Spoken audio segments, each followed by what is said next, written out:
Continuing the discussion of the early Middle Ages, as begun in the previous video, here I will examine the life of the Prophet Muhammad as a spiritual and secular leader.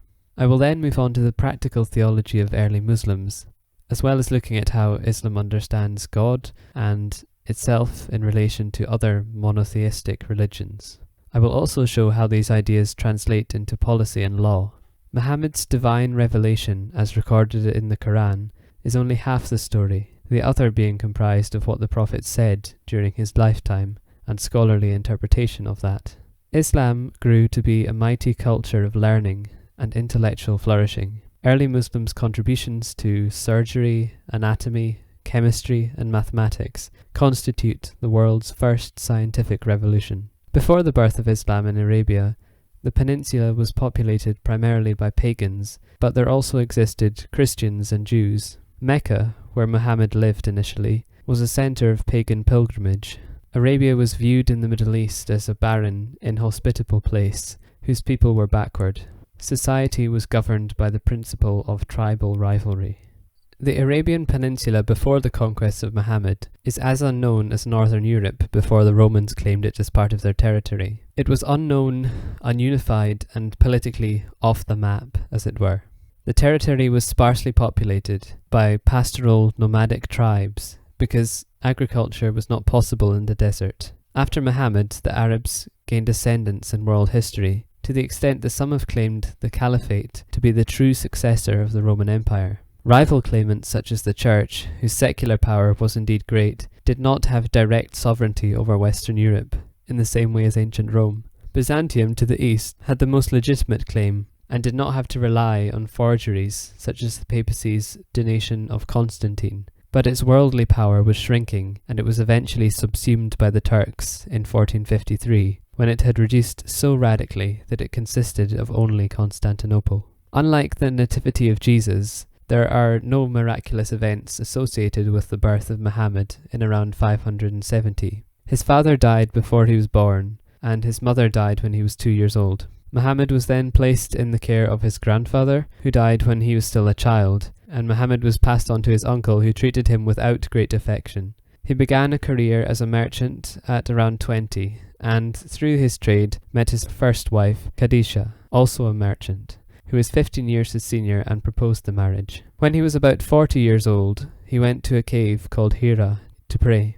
The angel Gabriel appeared to him and revealed the text of the Quran, or the Word of God. This was a continuation of the Judeo-Christian tradition, building atop what had gone before. Muhammad spread his revelation and gained some followers in Mecca. The authorities mistrusted him and tried to assassinate him. The Arabian trading city of Medina invited Muhammad to arbitrate a dispute between Arabs and Jews as a neutral outsider. He ended the culture of blood feuds and revenge morality, created the Constitution of Medina, and acquired many followers. The Muslims of Mecca emigrated to Medina, and their property that they left behind was confiscated by the authorities in Mecca. This led to war, which Muhammad won, and then he negotiated a truce. Once this temporary peace was up, he refused to renew it, and marched on Mecca with an army of 10,000.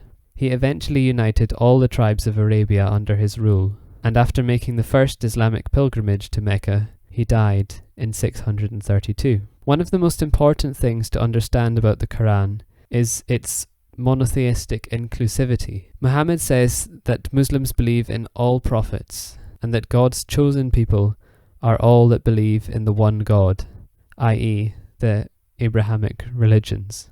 Those who speak Hebrew, Greek, and Arabic are all God's people, i.e. the Jews, Christians, and Muslims. Jesus is one of the most important prophets, just not the Son of God. Muslims believe in the Immaculate Conception, but not the resurrection. A distinguishing feature of the Quran is its explicitly anti-slavery stance, as opposed to Christianity's teaching that all are equal before God, without direct condemnation of earthly bondage. Freeing slaves is one of the things a Muslim can do to please God, alongside fasting, pilgrimage, and prayer. Islam has been accused of misogyny by its critics, and it is true that the Quran is hardly a feminist text.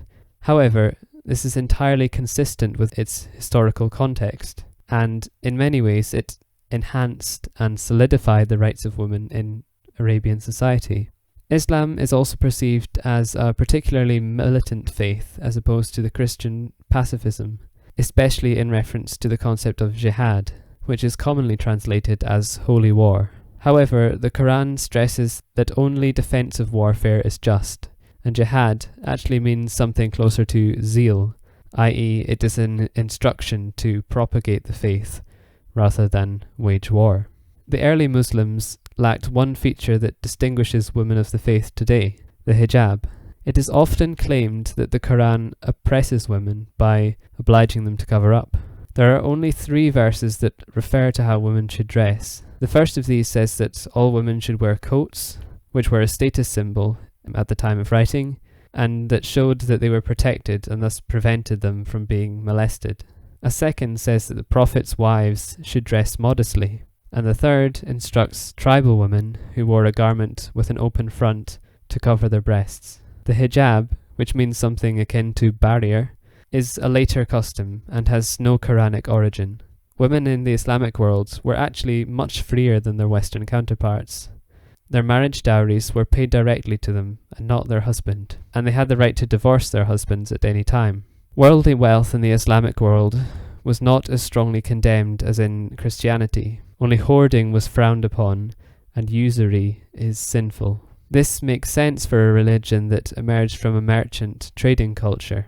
Unlike Christianity, which developed a philosophy first and was later codified into law, law is fundamental to Islamic life, and all Muslims are bound by the Sharia law, although there was initially no culture of imposing it on non-believers, who were obliged to obey the secular authority of Muslim overlords, but in matters of the faith they were left to practice as they pleased.